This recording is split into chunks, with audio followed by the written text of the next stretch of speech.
saya selalu bawa spidol di sini, gitu kan? Udah bawa spidol nih, langsung saya coret di monitor, dia wajahnya udah, gitu kan? Itu monitor mesti dipakai apa namanya cairan untuk bersihkan itu lagi kan? Ada beberapa yang nggak dihapus sama sekali, biarin aja begitu. Kalau bilang kan kenapa ini pasti butuh dah ini. Nah, udah selesai, saya duduk lagi di sini, bawa, ambil lagi. Kalau sudah ngambil gini, si orang ini udah, aduh, ya udah perasaannya sudah, buset, coret lagi, duduk lagi di sini, semuanya kena, semuanya saya coret. Itu ibaratnya kamu main catur jadi pas korp, semuanya kena, semuanya dapat apa yang mesti dicapai. Guidance-nya itu ada. Nah, udah selesai ini, saya datang lagi ke sini, gambar lagi apa yang dikasih proyek lain. Nah, dan kalau sudah jadi ini semua, ada tim yang bikin section dari potongan dari ujung ke ujung. Kalau kamu sempat, datanglah ke sales centernya Kembang Philip di Jalan Antasari. Itu lantainya dibuat dari gambar kita sebesar itu, dari situ ke sini. Jadi kamu bisa jalan di situ. Ini kolam renangnya, ini kafenya, ini apa, semuanya jalan di situ. Jadi lantainya sales center. Kalau ada waktu ke situ aja, masih ada gambarnya. Nah, kalau sudah selesai, itu gambar dikirim nih ke Bill, pas untuk dia review. Karena bukan saya, nih, klien saya cuma satu. Saya bilang bahwa klien saya, kalaupun ada 100 job di Sanur, kliennya cuma satu, ya bos saya itu Bill Bensley. Kalau dia udah oke, peduli amat dengan klien yang akan biso. Karena dia yang punya tanggung jawab untuk biso ke klien yang sebenarnya, yang ngasih kita duit. Nah, kadang saya ikut, belum gambar, kayak dongos nih, belum gambar, gini, terus taruh di tabung itu, situ berdua langsung ke klien. Sebelumnya kalau dia nggak ngerti sama sekali kayak proses ini, Kembang Village ini, tuh saya nggak ngerti apa yang kamu buat, saya nggak ngerti ini. Saya butuh 1 jam di brief oleh kamu sebelum besok nih. Jadi saya pagi-pagi sekali datang dari Bali, langsung ke kamarnya dia, tok, masih pakai tutup mata, tidur dulu apa namanya, yang dia dapat dari pesawat. Wih, jam berapa ini? Jam 8 Pak Bill. Ayo sekarang biso di depannya dia dulu. Jadi saya jelasin satu persatu apa maksud kursi ini, apa maksud air ini, segalanya saya jelasin. Karena dia akan show itu ke klien, dia akan show ini ke Pak James. Dia akan show itu adalah dia sendiri. Jadi saya buka gambar, terus taruh per gambar, per jenis gambar, ada section, ada plan, dan segalanya yang mesti dikelompokin. Dan yang mana yang mesti di-show duluan, itu yang dia tentuin. Jadi kalau ada gambar-gambar yang menurut dia desainnya ini, kursinya ini udah saya pakai di Seraton Sanya, misalnya di Cina, ini apa namanya? Dilipat begini nih. Dia cuma begini aja nih. Ini aja dia pakai pulpen. Berdua aja yang tahu. Sementara ini berdua nih. Terus akhirnya dilipat gini. Itu artinya ada pengulangan desain yang tidak boleh kita lakukan. Tidak akan di-show, cuma dilipat begini ya, taruh di bawah meja. Karena apa? Eksklusivitas itu hilang. Bahwa saya menggaji Anda untuk mendesain sebuah toilet saja, duitnya ini katakanlah 17 miliar gitu, mahal banget. Tapi kalau kebetulan Anda kemudian lancong ke desain kita, menemukan hal yang sama, mampus. Nggak boleh. Jadi dengan pelan-pelan gambar yang kita bikin digulung, taruh di meja, untungnya nggak dirobek. Nah sempet dulu sekali saya desain artwork, terus di-show dia ke dia bahwa artwork ini ternyata sempat dipakai di proyek lain. Dan di tempat itu juga, hari itu juga, jam itu juga dirobek. Wah, wajah ini gila, kayak dibakar. kayak dicium sama Buddha, pernah nggak? Aduh, lebih baik jangan sekali-kali mendesain sesuatu yang sama untuk proyek lain. Karena eksklusivitas desain itu nggak ada. Kamu nggak akan pernah bisa menghargai seorang klien kalau kita copy paste. Tapi terus terang ini bahwa saking banyaknya pekerjaan, saya nyuruh orang-orang yang Densus 88 ini dengan ceroboh. Maksudnya begini, waktu ini gimana caranya nih? Aduh, pakai aja yang itu biar cepat. Karena waktunya terus bergulir nih, nggak bisa ada orang yang menyetok waktu. Saya juga nggak bisa. Sampai hari ini juga nggak ada yang saya dengar, Pak David kayaknya bisa loh menyetok waktu. Boleh nggak saya pakai kekuatannya dia untuk menyetok waktu biar saya bisa mikir lebih banyak lagi? Nggak bisa. Akhirnya begitu.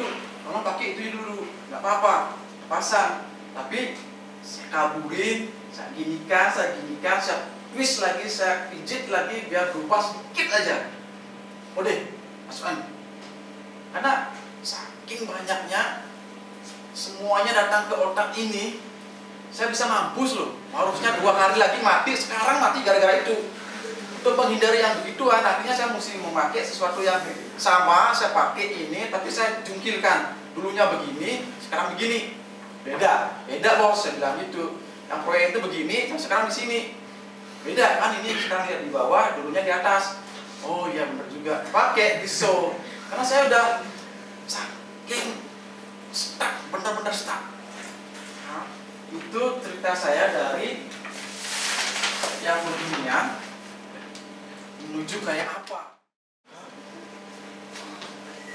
Ini yang saya reduce. Harusnya sampai di situ karena skalanya gede banget. Kenapa mesti detail banget kita gambar? Karena hampir sebagian besar dari klien itu awam banget dengan gambar, awam banget dengan garis. Jadi kalau ini memang benar-benar saya print sesuai dengan skalanya yang kita inginkan, ini gede banget sampai ke situ. Nah, kalau kamu lihat, nanti kelihatan di sini ada kayu, pertemuan kayu, kaca, lampu, berapa ada kelapa, berapa ada pintu, berapa segalanya. Dan sebelum saya rapat, saya bilang sama klien bahwa kita butuh tempat yang panjang banget kayak gini. Kalau enggak, kita nggak bisa show. Jadi si klien sejak kita datang udah dia siapin ruang meeting yang besar banget dan dia nggak tahu buat apa. Nah, makanya Pak David bilang, kamu mau ngomong apa? Saya nggak akan bilang. Jangan sekali-kali menyebutkan apa yang kita bawa. Nanti sudah tangkap apa yang kita akan show. Takutnya begitu. Saya sama sekali tidak diberi hak untuk menceritakan apa yang saya gambar, apa yang kita gambar. Nah, selalu dipegang. Pada saat kita show, bluk, biar dia mati duluan gitu loh. Dan selesai. Dan tinggal cek darahnya itu gampang. Udah selesai. Dapat duit persentase untuk gambar ini sekian ratus juta, selesai. Nah, itu gunanya kalau kita nggak kasih sedikit pun apa yang kita bawa. Amat sangat secret dan nggak boleh sama sekali. Itu udah behavior kita nih, habit kita begitu. Nah, terus kalau sudah ini selesai, saya gerak ke orang ini. Pikirnya segini, bahwa saya percaya sekali sama orang ini, ahli banget dalam CAD, ahli banget. Jadi kalau itu udah di-proof, saya lempar ke orang ini, plug. Dan sebelumnya orang ini, kelompok orang ini mempunyai satu kapten. Kaptennya siapa? Dia yang koordinir orang-orang ini. Berapa kertas yang akan di-print? Ditanya apa, kertasnya apa, dan kapan mesti mulai print. Karena gambar ini perlu print itu 15-20 menit satu kertas ini. Kalau misalnya ada 70 gambar sebesar ini, kamu bisa bayangin, saya perlu waktu 2 hari untuk ngeprint ini aja. Kadang pesawat itu mesti saya delay, mesti pindah pesawat karena gambarnya nggak kelar, atau saya tinggal gambarnya, berapapun yang sudah selesai saya print, saya bawa, sisanya itu dikirim lewat email ke komputer kita. Jadi kita sulit komputer jadinya sisanya, karena selalu aja terjadi kurang waktu untuk ngeprint karena gambarnya sudah selesai, tapi waktunya untuk ngeprint itu terlalu panjang. Nah, kalau sudah selesai, nanti kembali saya bilang bahwa ini punya kapten sendiri, ini segini, punya kapten sendiri. Pada saat saya datang dari meeting, saya bilang bahwa gambar ini laku dijual. Saya sudah bilang laku dijual anak-anak, jadi kuenya itu dimakan sama klien, begitulah haknya. Saya bilang itu. Kalau sudah bilang gitu, dia ore.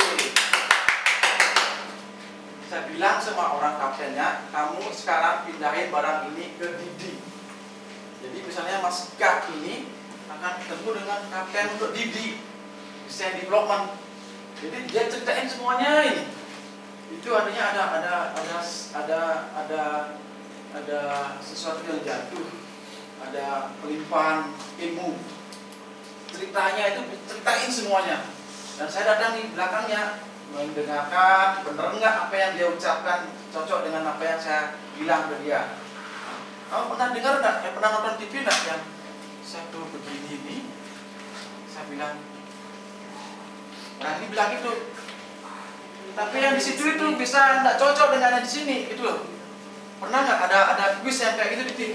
Nah itu yang ada di studio saya, studio di mana saya kerja. Saya makanya mesti duduk.